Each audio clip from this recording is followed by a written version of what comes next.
बिस्मिल्लाहिर्रहमानिर्रहीम। अस्सलाम वालेकुम नाज़रीन, आप यूट्यूब चैनल देख रहे हैं। मैं इमरान खान हूँ। इमरान खान साहब ने तहरीक चलाने का कह दिया। क्या पाकिस्तान तहरीक इंसाफ तैयारी कर रही है या उसकी लीडरशिप?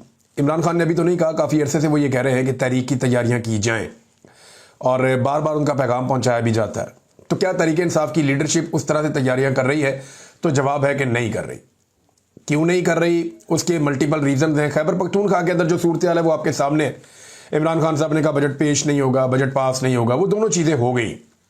फिर इमरान खान साहब ने कहा कि ज़्यादा हुकूमत के साथ घुल मिल कर ना जाएं। आपने खैबर पख्तूनख्वा के वज़ीर आला को देखा कि जिनका होटल तजावज़ात में गिराना था, जिनकी दीवारों से आगे वो नहीं बढ़ पाए, उनके साथ एक ही सोफे पर बैठे कुछ गप्पियाँ वो लगा रहे थे। तो यहाँ पर चीज़ें नॉर्मलाइज हो रही हैं और अडियाला जेल के अंदर चीज़ें नॉर्मल बिल्कुल नहीं है। इमरान खान साहब एक डिफरेंट मूड में हैं और जो उनकी पार्टी की लीडरशिप है उनमें अक्सर लोग जो है वो अलग किस्म के मूड में। अब मामला ये है कि पाकिस्तान तहरीक इंसाफ ग्राउंड पर तैयारियां नहीं कर रही। हाँ, कारकुन तैयार है या नहीं ये एक अलग बात है। आलिया हमजा जोर लगाती रहती हैं, कुछ और लोग हैं खैबर पख्तूनख्वा में भी बहुत सारे एमपी एमएनए हैं, वो जोर लगाते रहते हैं। लेकिन जो लीडरशिप जिसकी मैं बात कर रहा हूं वो शायद उन चीज़ों के लिए तैयार नहीं है। सलमान अकरम राजा साहब पब्लिक के लिए पैगाम जारी करते रहते हैं और वो एक इनकलाबी किस्म की शख्सियत है, लेकिन उनका पॉलिटिकल जो एक तजुर्बा है वो इतना ज़्यादा नहीं है। लेकिन वो जो कहते हैं क्या वो प्रैक्टिकली उसको कर पाएंगे? ये सवालात अपनी जगह पे हैं। पीटीआई की लीडरशिप शायद ये भरोसा किए बैठी है कि इमरान खान के नाम पे लोग खुद ही निकल आएंगे। यानी जब हम कॉल देंगे तो इमरान खान के नाम पर लोग खुद ही निकल कर बाहर आ जाएंगे। अब ये जो लीडर हैं पाकिस्तान तहरीक इंसाफ के, इनको अपने से ज़्यादा इमरान खान साहब की मकबूलियत और हुकूमत की बदनामी पे भरोसा है कि ये हुकूमत इतनी बदनाम हो गई है, इन्होंने लोगों के साथ इतना जुल्म और ज्यादती कर दी है कि अब लोग बाहर निकलेंगे ही निकलेंगे।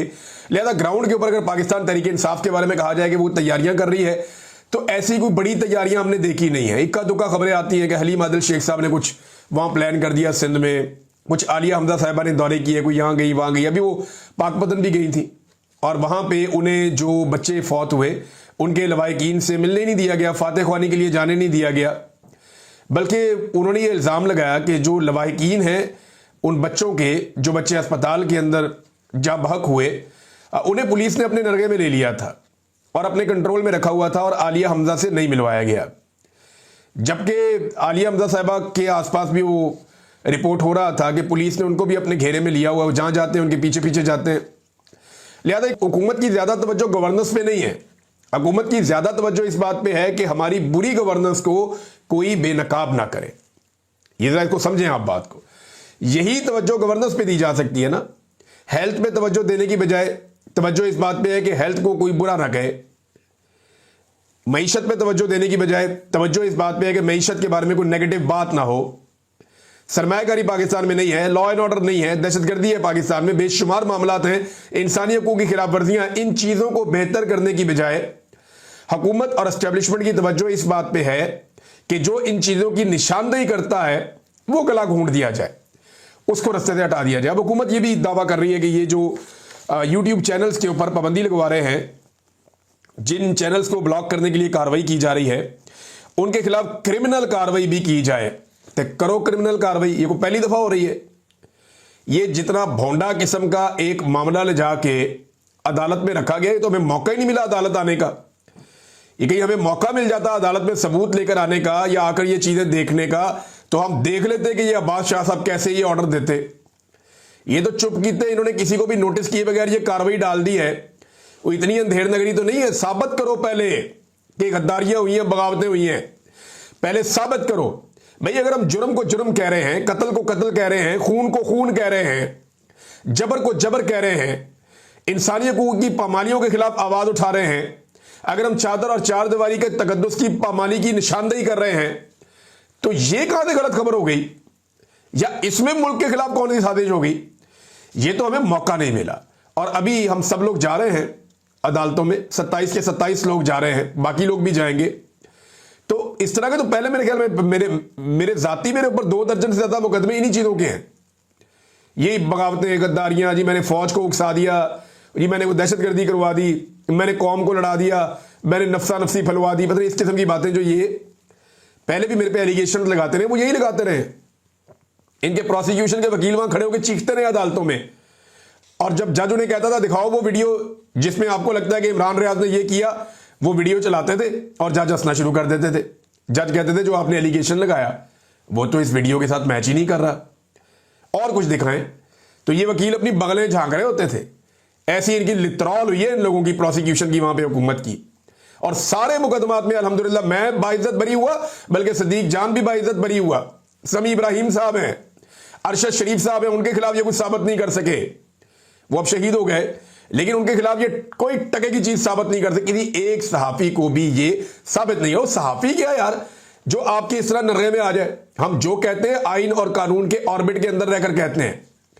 अगर कानून हमें पकड़ सकता होता तो हमें जबरी तौर पे लापता करने की जरूरत ही नहीं पड़ती। अब इसके ऊपर जो है सहाफती तंजीमों की तरफ से भी रद्द-ए-अमल आया है, और एक रद्द-ए-अमल जो है वो पाकिस्तान तहरीक इंसाफ का है, और press association of supreme court ने भी इसकी मजम्मत की है। Press association of supreme court ने नेशनल साइबर क्राइम एजेंसी की जानिब से यकतरफा और खुफिया तौर पर जारी इंक्वायरी और इसके नतीजे में सहाफियों को हक समाअत दिए बगैर, यानी सुना ही नहीं, सहाफियों को बुलाया ही नहीं, इनके मुआशी कत्ल पर मबनी फैसले की शदीद मजम्मत करते हुए चीफ जस्टिस पाकिस्तान से नोटिस लेने का मुतालबा किया है कि यकतरफा अदालती फैसले को फौरी वापस लेने के लिए इकदाम किए जाएं। इंसाफ का बुनियादी तकाजा है कि किसी को हक समाअत दिए बगैर उसके खिलाफ कोई फैसला नहीं दिया जा सकता। जुडिशल मजिस्ट्रेट का फैसला शफाफ ट्रायल के बुनियादी हक के मुकम्मल बरखिलाफ है। प्रेस एसोसिएशन हुकूमत से मुतालबा करती है कि मजीद किसी सहाफ़ी के खिलाफ अगर कोई इंक्वायरी ज़ेर इल्तवा है तो उन्हें सामने लाया जाए ताकि वो अपना कानूनी हक इस्तेमाल कर सके। तो नाज़रीन ये बिल्कुल फेयर बात है ना कि अगर किसी ने कुछ गलत किया है, गैर कानूनी या गैर आईनी किया है, आप लाएं और कानून के मुताबिक कार्रवाई करें। हमें अदालतों में बुलाएं, हमारे वकील जाएंगे, हमें बुलाएं, बुलाकर पूछें कि जनाब आपने ये कहा, हम साबित करेंगे हमने ये कहा और क्यों कहा, और जो बात की है उसके फैक्ट्स आपके सामने रखेंगे। नहीं कर पाएंगे तो आप सजा दें। इससे पहले भी यही हुआ। 30 मरतबा मैं अदालतों में गया हूं मुकदमों में, 30 मुकदमों में, और सब में अल्हम्दुलिल्लाह ज्यादातर में बाइज्जत बरी हूं या जमानतें मेरी कंफर्म है। 90% बाइज्जत बरी हूं मैं, और बाकी सारे सहाफी भी ऐसे ही हुए, 100% बाइज्जत बरी हुए सहाफी। मेरे तो मुकदमे ज्यादा है इसलिए कुछ थोड़े से पेंडिंग है, और वो भी इंशाल्लाह मैं निपटा लूंगा जल्दी। तो ये एक तो मजम्मत आ गई, पीटीआई ने भी मजम्मत की है जनाब, इसकी अपोजिशन जमात, एक ही जमात ने मजम्मत की है। और हम ये बात याद रखेंगे कि कोई और सियासी जमात इस बारे में बोलने में नाकाम रही, हालांकि वो इसका हिस्सा बन गए ना। तो शेख वकास अकरम ने इसके ऊपर ट्वीट किया पीटीआई की जानिब से कि पाकिस्तान तहरीक इंसाफ की जानिब से शदीद रद्द-ए-अमल का इजहार, गैर कानूनी बंदिश के खिलाफ पाकिस्तान और अमरीका समेत तमाम मुतअल्लिका कानूनी फोरम्स पर भरपूर मुज़ामत का ऐलान। चीफ जस्टिस ऑफ पाकिस्तान से बुनियादी आइनी हकूक गसब करके पाकिस्तान को रिपब्लिक से अंधी बहरी आमरीत और सफाक शहनशाहियत में बदलने के मकरू अमल में अदलिया के अफसोसनाक किरदार के फौरी नोटिस की इस्तदा। चीफ जस्टिस नोटिस ले, क्या कर रही है अदलिया? वैसे ये जज साहब को बुला के चीफ जस्टिस पूछे तो सही कि यार आपने ये किया क्या है? 27 बंदों के चैनल पे पाबंदी लगाने के लिए आपने ऑर्डर जारी कर दिया, आप मुतमईन हो गए, उन 27 में से किसी एक को भी बुलाकर आपने नहीं सुना? यानी ऐसे कैसे हो सकता है? ये तो कोई अदालती नजीर ही नहीं है इस तरह की। तो ये चीफ जस्टिस को बुलाकर देखना चाहिए और पूछना चाहिए कि ये क्या हो रहा है। रियासती मशीनरी पूरी बेबाकी और आज़ादी से पाकिस्तान में इजहार की आज़ादियों को जिंदा दरगोर करने में मसरूफ है। इमरान खान की तस्वीर और तहरीर और तकरीर पर पाबंदियां है, सहाफ़ी जिला वतन हो रहे हैं, शहीद अरशद शरीफ बेईमाना कत्ल हुआ उनका, टीवी चैनलों पर सहाफ़ियों को निकाल दिया गया। ये आज़ादी इजहार राय पे बड़ा हमला है। अब उन्होंने बाकी तफसीलात सारी बताई है, लेकिन पाकिस्तान तहरीक इंसाफ वाहिद जमात है जिसने इसकी मजम्मत की है। पता है नाज़रीन ये सब कुछ क्यों हो रहा है? ज़रा इसको थोड़ा आप अगर समझें तो माजी में क्या होता था। माजी में ये होता था कि मीडिया वो सारी चीज़ें दिखा देता था जो हुकूमत के खिलाफ होती थी। इस हुकूमत का प्रॉब्लम यह है कि आप ये चीज़ें क्यों दिखा रहे हैं। मिसाल के तौर पे एहसन इकबाल ने इमरान खान साहब के दौर में एक ट्वीट की और बताया कि ये एरिथ्रोसीन की जो दवाई है इसकी कीमत 373 रुपए बढ़ गई है। 373 रुपए ध्यान में रखिएगा, 373 373 रुपए दवाई की कीमत बढ़ने पे एहसन इकबाल साहब ने ट्वीट किया और उसको बड़ा जुल्म अजीम करार दिया था और रोला डाला हुआ था। एहसन इकबाल साहब कह रहे थे 373 रुपए दवाई की कीमत बढ़ने के ऊपर कि गरीब के लिए जीना तो दुश्वार किया और अब बीमार होना भी दुश्वार कर दिया गया है। तब्दीली आ नहीं रही, तब्दीली आ गई है। तो ये 373 रुपए दवाई की कीमत बढ़ी थी। अब उसी दवाई की कीमत इस वक्त मार्केट में कितनी है? वो अब 859 रुपए बढ़ चुकी है।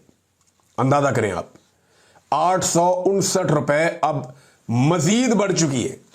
ये अब एहसन इकबाल साहब नहीं बोलते। जब एहसन इकबाल ने वो ट्वीट किया तो सारा मीडिया इसके ऊपर प्रोग्राम कर रहा था, रोला डाल रहा था। वजह यह थी कि जनरल बाजवा नकबजनी कर रहे थे इमरान खान के खिलाफ, तो उस वक्त मीडिया को खुला छोड़ा हुआ था और अपोजिशन की हर खबर मीडिया चला सकता था कि जी दवाई महंगी हो गई, मर गए, लुट गए, बर्बाद हो गए, चीनी महंगी हो गई, मर गए, लुट गए, बर्बाद हो गए, पेट्रोल 2 रुपए महंगा हो गया, मर गए, लुट गए, बर्बाद हो गए, पेट्रोल 1.5 रुपया महंगा हो गया, मर गए, लुट गए, बर्बाद हो गए, डॉलर की कीमत में चंद रुपए इजाफा हो गया, मर गए, लुट गए, बर्बाद। ये सब चल रहा था उस वक्त, क्योंकि जनरल बाजवा नकबजनी कर रहे थे इमरान खान की हुकूमत में। अब वही चीजें तबाही और बर्बादी के एक आखिरी लेवल पे पहुंची हुई है, तो मीडिया इनको मुंह नहीं लगाता। मीडिया क्या मुंह नहीं लगाता, पाकिस्तान तहरीक इंसाफ खुद मुंह नहीं लगाती है। तो सोशल मीडिया की मेहरबानी है कि वो चीजें निकालकर सामने ले आते हैं और दुनिया के सामने रख देते हैं। आज नाज़रीन एक ही अखबार के अंदर 2 खबरें लगी हैं और ये बड़ी इंटरेस्टिंग है। यानी अखबार एक ही है, पाकिस्तान का खबरें 2 लगी हैं। माजिद निजामी साहब ने इसकी निशानदेही भी की है। नंबर 1 खबर यह लगी है कि नेशनल साइबर क्राइम एजेंसी की दरखास्त पर तहरीक इंसाफ समेत 27 यूट्यूब चैनल्स बंद करने का हुक्म दे दिया गया। दूसरी खबर यह लगी है कि भारत में 2000 एक्स अकाउंट्स ब्लॉक कर दिए गए। आलमी मीडिया को तशवीश, आजादी इजहार, प्रेस की आजादी को खतरा, सेंसरशिप के रुझान में इजाफा। अंदाजा करें, हमारा पैरामीटर भारत के लिए कुछ और है, पाकिस्तान के लिए कुछ और है। मैंने आपको कल भी बताया कि बेशुमार ऐसे चैनल्स को मैं जानता हूं जो भारत के अंदर भारतीय हुकूमत के ऊपर टिका के तनकीद करते हैं, लेकिन वो सारे भारत में चल रहे हैं। आप अंदाजा कीजिए कि सारे चल रहे हैं भारत में, लेकिन पाकिस्तान के अंदर मुखालिफ आवाजों को कुचलने का एक रुझान है। और अगर देखें यहां पे रूल ऑफ लॉ होता ना तो एक चीज जरूर हो जाती। ये मैं आपके सामने रखता हूं, मिफ्ता इस्माइल साहब का एक स्टेटमेंट भी है इस पे आज का। इस हुकूमत को सिर्फ जो चीनी स्कैंडल है ना उसके ऊपर डूब के मर जाना चाहिए कि इन्होंने किया ये कि जो सस्ती चीनी थी उसको एक्सपोर्ट कर दिया, पाकिस्तान से बाहर भिजवा दिया, और फिर जब चीनी की किल्लत हो गई तो वही चीनी महंगे दामों पाकिस्तान में वापस इंपोर्ट कर ली, वापस मंगवा ली। अब चीनी बाहर भेजते हुए भी माफिया ने पैसा बना लिया और चीनी वापस मंगाते हुए भी माफिया ने पैसा बना लिया। इन्होंने तो पैसा बना लिया, लेकिन एक आम पाकिस्तानी के ऊपर फी किलो पे 80 रुपए का बोझ पड़ गया। इमरान खान के दौरे हुकूमत में जब चीनी की टोटल प्राइस 80 रुपए हुई थी ना, और ये टोटल 20 रुपए बढ़ी थी उनके दौरे हुकूमत में, 20-22 रुपए, तो रोला पड़ गया था पूरे पाकिस्तान में, शोर मच गया था, जमीन आसमान एक कर दिया था मीडिया ने और अपोजिशन ने। लेकिन आज इमरान खान के दौर में जितने रुपए की टोटल बिकती थी उतने रुपए इजाफी वसूल किए जा रहे हैं, और 80 रुपए नहीं, लगभग 200 रुपए के किलो के करीब चीनी बिकती है। कभी ऊपर बिकती है, कभी नीचे बिकती है, लेकिन 200 का फिगर है। लेकिन कोई बोलता ही नहीं है, बात ही नहीं करता। इसी के ऊपर इस हुकूमत को घर भेज देना चाहिए, इन्हें डूब के मर जाना चाहिए। मिफ्ता इस्माइल साहब क्या कहते हैं, वो ये कहते हैं कि जनाब हुकूमत के पहले चीनी की बरामद की इजाजत देने और फिर दरामद की सहूलत देने के फैसले से चीनी की कीमत में 70 रुपए फी किलो का एक और इजाफा हुआ है। इससे एफबीआर को टैक्सों का नुकसान और मुल्क को ज़र मुबादला का नुकसान होगा। यह सब इसलिए हुआ ताकि शुगर मिल मालिकान गरीब और मुतवसत तबके की जेबों से मजीद 35 अरब रुपए माहाना निकाल सके। रोज का 1.25 अरब रुपए का डाका है, 1.25 अरब रुपए का, यानी लगभग 120 करोड़ का रोजाना का डाका मारते हैं ये अवाम की जेबों के ऊपर। लेकिन इस पे किसी के कानों पे जू भी नहीं रेंगती, इसलिए कि एस्टेब्लिशमेंट की पुष्ट पनाई है तो जो मर्जी ये करे। नाज़रीन, एक और बड़ी अफसोसनाक खबर है, ये मैं आपके सामने रख देता हूं कि डॉन न्यूज के मुताबिक खैबर पख्तूनख्वा के जिले बन्नू में 2 ड्रोन हमले हुए हैं। एक के बारे में कहा जा रहा है कि पुलिस स्टेशन के नजदीक हुआ है या उसके ऊपर हुआ है, और दूसरा घर पर एक ड्रोन हमला हुआ है, जिनमें एक खातून जाँ बहक हुई है जबकि 3 अफराद जख्मी हुए हैं। इमरान खान ने अभी हाल ही में 24 जून 2025 को खैबर पख्तूनख्वा की हुकूमत को यह हुक्म दिया था कि ड्रोन हमले के जिम्मेदारों के खिलाफ FIR दर्ज की जाए, लेकिन FIR दर्ज नहीं की जाती। खैबर पख्तूनख्वा में लगातार ड्रोन हमलों से अली अमीन की सियासत का आगाज हुआ था, क्योंकि पहली मरतबा डेरा इस्माइल खान के रस्ते से इमरान खान साहब गए थे टांग, और वहां से इमरान खान साहब बढ़े थे वजीरिस्तान की जानिब ड्रोन हमलों के खिलाफ। तब अली अमीन गंडापुर इमरान खान साहब के ज्यादा करीब आना शुरू हुए थे उस एहतजाज के दौरान, और आज वो वजीर आला खैबर पख्तूनख्वा हैं। तो इस शख्स की सियासत ड्रोन से शुरू होती है, और आज ये वजीर आला खैबर पख्तूनख्वा है और ड्रोन के ऊपर एक FIR नहीं कर पा रहा। काटलिंग के अंदर मासूम गुज्जर बरादरी के लोग शहीद हो गए, कोई FIR नहीं। वजीरिस्तान के अंदर बच्चे शहीद हो गए, कोई FIR नहीं। बच्चे ग्राउंड के अंदर वॉलीबॉल खेल रहे हैं, वहां पे ड्रोन हमला हो गया, कोई FIR नहीं। उसके बाद एक और ड्रोन हमला हो गया, कोई FIR नहीं। अब दोबारा 2 ड्रोन हमले हो गए, अब तक कोई FIR नहीं। भाई ये FIR काटने से इतना डरते क्यों हैं? ये कानूनी कार्रवाई क्यों नहीं करते कि कौन है जो खैबर पख्तूनख्वा की आवाम के ऊपर ड्रोन हमले कर रहा है? ये निहत्ते लोगों को ड्रोन से इमरान खान साहब ने सख्ती से मना किया कि लड़ने का ये तरीका ही गलत है। अमेरिका इसी तरीके से लड़ता रहा है ना, ड्रोन हमले करता रहा है पाकिस्तान में, जिनके नतीजे में दहशतगर्दी बढ़ती चली गई। तो क्या खैबर पख्तूनख्वा में जानबूझकर दहशतगर्दी को बढ़ाया जा रहा है? यह है एक बड़ा सवाल। लेकिन हुकूमत को इसकी तरफ कोई तवज्जो ही नहीं है, क्योंकि मीडिया इन खबरों को उठाता नहीं है।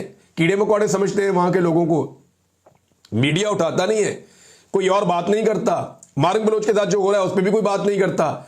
बलूचिस्तान में आम बलोचों के साथ जो हो रहा है उस पर भी कोई बात नहीं करता। कबायली इलाकों में जो जंग की तैयारी की जा रही है उस पर भी कोई बात नहीं करता। आज वजीरिस्तान में सारा दिन कर्फ्यू लगा रहा है, उसके ऊपर भी कोई बात नहीं करता। मीडिया समझता है कि शायद वो पाकिस्तान का हिस्सा ही नहीं है या वो कम दर्जे के पाकिस्तानी है, तो उनके बारे में तो कोई बात ही नहीं करता।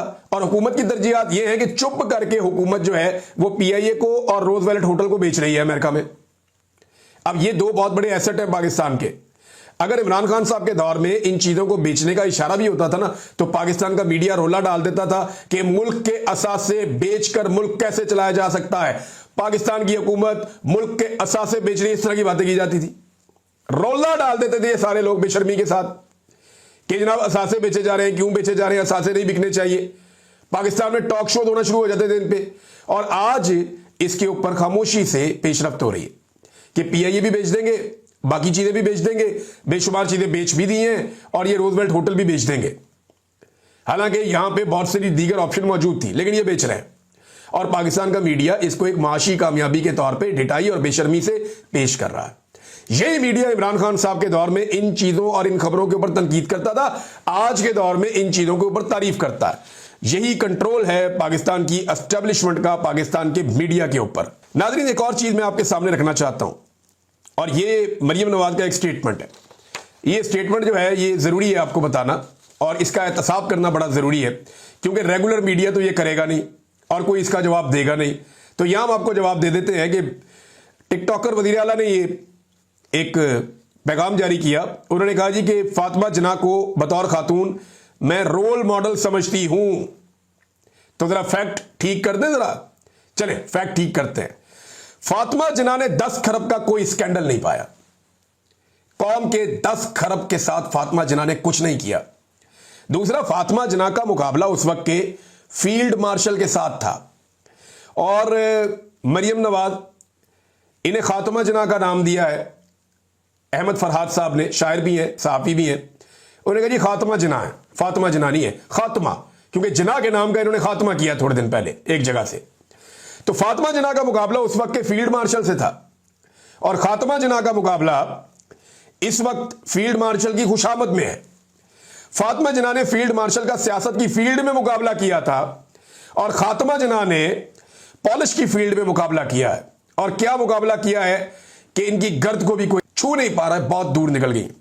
फातिमा जना ने अपने भाई कायदे आज़म मोहम्मद अली जना के नाम की लाज रखी थी, जबकि खातिमा जना ने फातिमा जना के भाई का नाम मिटाकर अपना नाम चिपका दिया है। यह है हकीकत। यानी जो नाम इनको नजर आता है ये उठा के अपने खाते डाल लेते हैं, जो अच्छी चीज है उठा के अपने खाते डाल लेते हैं, हर बुरी चीज उठा के इमरान खान के। ये तो मुझे ऐसा लगता है एक दिन कहेंगे जितनी जंगें अजीम हुई ना, पहली और दूसरी दोनों इमरान खान की वजह से हुई है। और ये कोई भी गंद मारेंगे, कल को इल्जाम इमरान खान पे लगाएंगे कि हम इमरान खान से डरे हुए थे, हम बड़े खौफजदा थे, हमें लगता था कि इमरान खान आ जाएगा, इसलिए हमने वो सारे गंदे काम किए जो हमें नहीं करने चाहिए थे। एक स्टेटमेंट मोहसिन नकवी ने दिया, जाते जाते आपके सामने मैं जिक्र कर दूं। मोहसिन नकवी ने कहा जी भिखारी माफिया ने मुल्क का इमेज तबाह कर दिया। क्या कहा? मोहसिन नकवी ने कहा कि भिखारी माफिया ने मुल्क का इमेज तबाह कर दिया। अब यही बात अगर हम करें तो हमारे पे पर्चे हो जाते हैं, गौर कीजिएगा। अब तक के लिए इतना ही, अपना ख्याल रखिएगा, अपने इस चैनल का भी। अल्लाह हाफिज।